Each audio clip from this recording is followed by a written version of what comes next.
living in a place that is part of you. You sort of wear it, and treating it as a series of parcels that are property, that are commodities.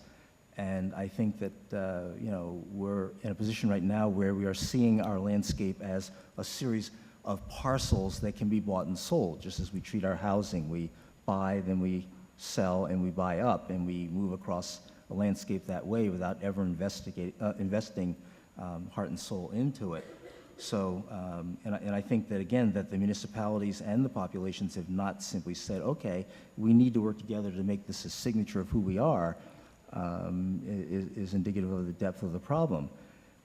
This morning in the workshop, we were talking about a place called Vitoria-Gasteiz, which has examined itself in terms of its regional context and taken all of the natural systems in that regional context as a signature, as something that is indicative of the extent to which the population believes in a sense of community and a sense of place. And they have used their history, particularly their history of migrating herds from winter to summer feeding grounds, as a way of building a logic for protecting that regional landscape. In other words, wherever the traditional roots of cattle and sheep herds have been, and in many cases still are, you use that as the skeletal structure for the kind of landscape that you want to protect. A watershed is, of course, a very logical skeletal system for that kind of protection. But I think we have to make a fundamental change, not the Onondagas, I think the rest of us have to make a fundamental change in what we think the watershed is all about. It isn't something that you look at as a one-shot cleanup deal, and when the money runs out, well, that was it. This situation's over. It's a lifelong commitment for all of the lives that come through this territory. It's something that you become attached to. It's amazing, really. We've gone through these 9 months of these programs and learned about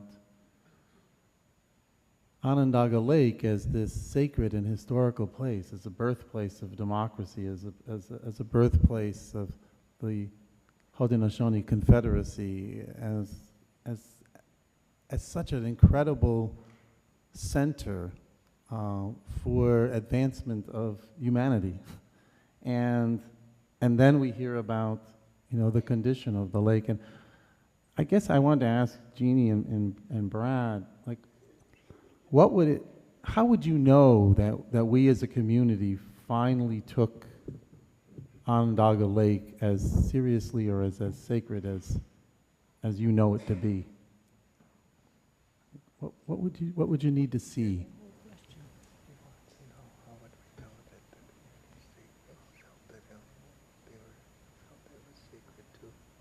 How did our people feel that it was so? The people in any other communities?